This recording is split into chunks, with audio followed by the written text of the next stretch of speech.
Agora você ia fazer um comentário. Estamos falando justamente dessa questão Propósito da missão, de né? vida. Do propósito de vida. Falou de propósito de missões. Todos aqui já viemos definitivamente com algum propósito. Todos aqui já sabemos. Mesmo aqueles que não tem atentaram a isso. consciência, né? Não tem consciência, exatamente. Mesmo aqueles. A evolução é inevitável. Não é verdade? Mesmo para quem não tem consciência? Mesmo para quem não tem consciência. Não existe regredir.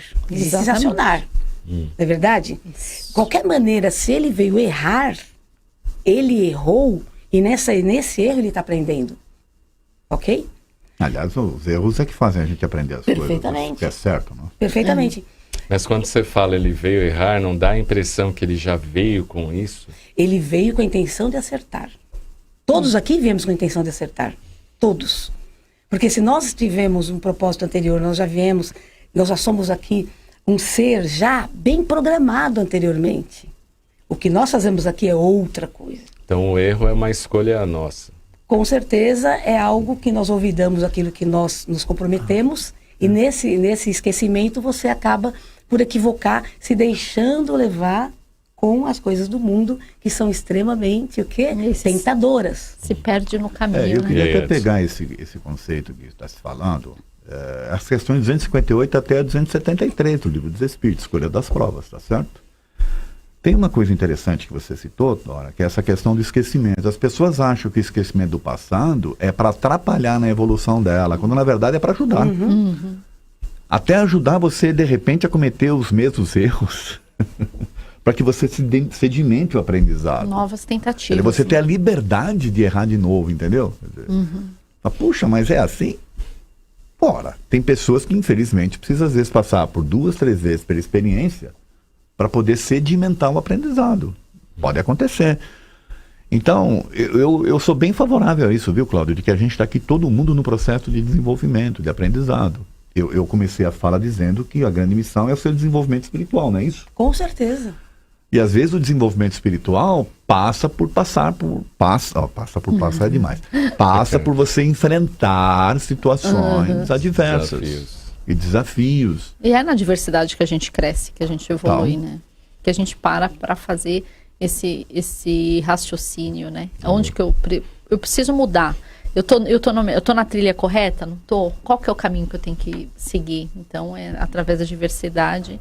Por isso que muitas pessoas acabam descobrindo aí a sua missão e mudando, às vezes, de caminho, de profissão e tudo mais, mudando a forma de agir, quando passa por uma dificuldade, às vezes um acidente, uma doença, que faz a pessoa, às vezes, perceber que ela está indo pelo caminho errado, Descobrindo novos talentos. Começa a pensar diferente. Tipo, não é isso que eu quero para mim, de repente cai aquela ficha. E eu queria só fazer uma outra observação, que já falei em programas anteriores, todos nós estamos num processo de aprendizado de coisas novas. Você, como espírito, por exemplo, já reencarnou no passado, você não dirigia automóvel, você não usava celular, você não ficava, né, você não tinha esse acesso à informação assim de forma desmensurada. Tudo isso é aprendizado para nós aqui. A gente não leva em consideração. Então, a responsabilidade que é, por exemplo, você pegar um automóvel para dirigir. Entendeu? Para alguns parece uma coisa banal. Não, e parece uma arma, inclusive. Também. Tem gente que usa como se fosse né? Então, tudo isso é aprendizado. E às vezes você, como espírito lá, não vivenciou essas experiências. Você está tendo a oportunidade de vivenciá-las agora. E como você tem uma ferramenta nova na sua mão, pode ser que você agora cometa equívocos que você não cometeu antes. Não tem como não dizer agora, pelo que ele falou, de nosso brinquedo atual, né? Digo brinquedo atual de uns 20 anos, assim, que é a internet. Então, Tá aqui, Porque nós fomos a geração que estamos treinando esse novo brinquedo. E que, na verdade, é um brinquedo extremamente de evolução para a comunicação entre os povos, entre as pessoas. Nossa. E o conhecimento. Mudou a forma No entanto, que o mundo se comunica. Desculpa, Dora. Mudou a forma que a gente se Perfeito. comunica. A Laíde Ana Silva, bom dia a todos. Edson, podemos dizer então que as crianças que estão chegando agora com mais facilidade de entendimento já sabem o que vieram fazer? Pergunta da Laíde. Não diria isso não, Alaide. Essas crianças precisam de mais orientação do que as anteriores. Porque elas estão vivendo num mundo com esse tipo de situação que não tinha no passado. Então, no passado você já tinha mais ou menos clássico como é que as coisas deveriam se comportar. Hoje os pais estão tendo que aprender a lidar com isso. Então não é tão simples assim, não. Requer mais cuidado do que você imagina, tá? E aí, Elaine? Não, eu tô pensando, estou fazendo uma reflexão. Será que requer mais cuidado ou é o mesmo? Mas eles vêm com outras bagagens, né? Vamos dizer assim, do que vieram os nossos avós, os nossos pais. Eu acho que mais cuidado. Mas com outros desafios. Sabe por quê? É uma geração mimimi.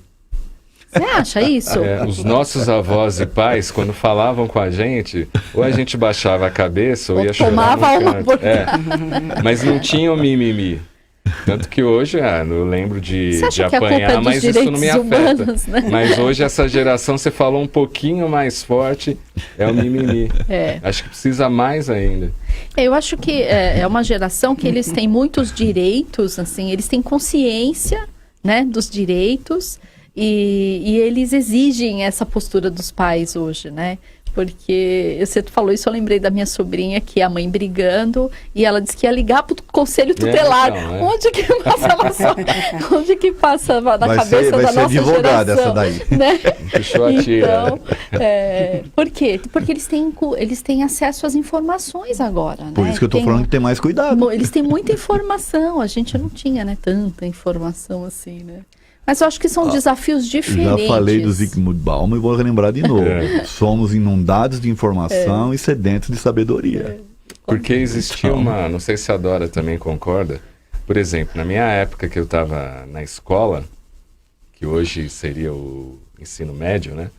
Você sabia, por exemplo, quem que era o maconheiro, quem que era o mais brigão, quem que era o mais chato, Então você sabia, então se você se identificava ou ia conversar com a pessoa, você já estava sabendo como ela era. Hoje não, hoje você não sabe, já está tudo misturado, junto e misturado, você não sabe, e com a internet, você está meio camuflado. Então, as crianças que têm muito acesso, você não sabe com quem ela está conversando, e se a pessoa lá que está do outro lado é realmente uma criança ou é um pedófilo, por exemplo.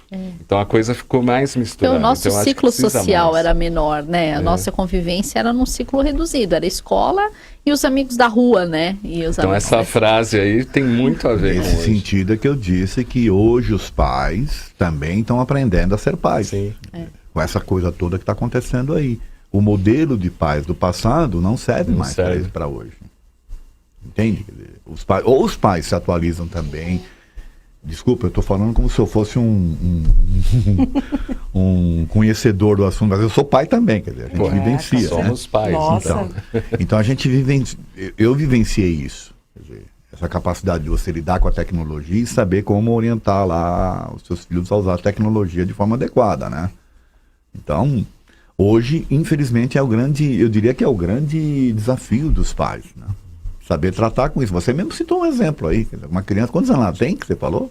Não, agora ela já tem 18, mas na época ela tinha uns 11. 11 anos de idade, quer dizer, né? Falando uma coisa dessa para os pais. Olha, se eu falasse isso para meu pai e minha mãe, o que aconteceria? Ia apanhar. Na hora, né? A comunicação mudou, né? Mudou. A comunicação mudou, as vias mudaram. Realmente eles querem ser ouvidos, precisam ser ouvidos. O Adeilson mesmo esteve recentemente lá na FESP fazendo uma palestra com os nossos jovens lá, né? Na nossa área da infância, juventude e mocidade da FESP. E realmente ele desperta isso. Ele fala de uma propriedade muito linda, né? Muito legal. Adeilson. Então, a comunicação, ouvir, você conversa, você ouve, você conversa, você dialoga com eles. Então, essa situação de autoritarismo, ela não tem muito mais espaço. Não cabe mais na nossa sociedade. Né? Você deve dialogar. Já foi, né? Conversar. Convencer. Jesus, inclusive, não convencia. Na verdade, você vê que interessante. Jesus transformava as pessoas, ele não convencia. Ele jogava a verdade, né? Exatamente. Então, nós temos também parâmetros diferentes. Eu, como, por exemplo, trabalho em duas áreas na questão da educação aí com jovens. Para os jovens espíritas, você já tem um conceito incrível, né? Eles tem uns lá que sentem-se que vieram atrasados e querem fazer tudo rápido, muito rápido, sabe? Querem ajudar, querem fazer isso. Alguns que nós conhecemos. De um outro lado, que já não são espíritas, na verdade, são até evangélicos. Olha o nosso desafio, trabalhar com evangélicos, misturado com um pouco de católico e pouquíssimos espíritas. Na verdade, 2, de uma turma, por exemplo, da minha turma de 35, 2 espíritas. Então, nós demos uma aula de Gandhi, essa semana agora, domingo agora, e o conceito deles são pessoas simples, humildes, né, de uma comunidade lá de Mogi das Cruzes, e muda o conceito, sabe? Muda o linguajar deles. E ainda assim, trazendo Gandhi, que era alguma coisa muito sofisticada, vamos assim dizer, para aquela população, eles conseguiram entender o princípio da paz, sabe? A linguagem da paz. E quando você pergunta para eles o que eles querem, o que eles desejam, alguns não conseguiam dizer o que desejava. Só que outros também já buscavam o que desejavam. Falavam assim, olha, eu queria paz na minha família. Olha que coisa que bate, né? O outro, eu queria que minha mãe voltasse. O outro queria que o meu irmão retornasse. Então são conceitos, são diferentes de cada comunidade, sabe? De cada espaço que você trabalha, que você lida, que você vê, tá? Então quando a gente trabalha muito no espiritismo, dentro da doutrina espírita, nós temos um conceito até um pouco fechado, sabe? Porque eles são tudo meio tudo que meio que andando, já estão na direção mais que, né, desenvolvendo a espiritualidade, os pais, enfim. Agora quando você foge do espiritismo, você vê outros conceitos, você percebe que estão ainda muito cru, sabe? Essa questão ainda muito crua espiritualmente falando. De buscar o entendimento do seu propósito de vida aqui, sabe? Mas que todos, no fundo, se você instigar bastante, como a gente fez lá, perguntando para eles, inclusive assim, se viesse uma fada madrinha aqui, o que você desejaria? Né? E eles responderam as coisas mais basilares que você pode imaginar. Então, se você instigar, eles vão buscar um propósito de vida.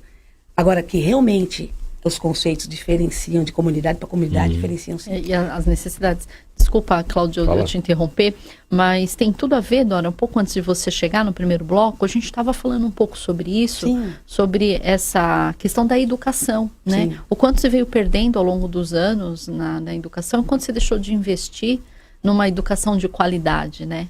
Porque a gente trabalha também como comunidade carente lá na nossa casa, a gente hoje atende quase 100 crianças. Legal. E eu não estou diretamente nesse trabalho, mas em festas, a gente está junto, a gente percebe, é um choque cultural muito grande. Eles são desprovidos de muita coisa, não é só a questão material, né? A comunidade carente é desprovida de cultura, né? De tudo, de educação.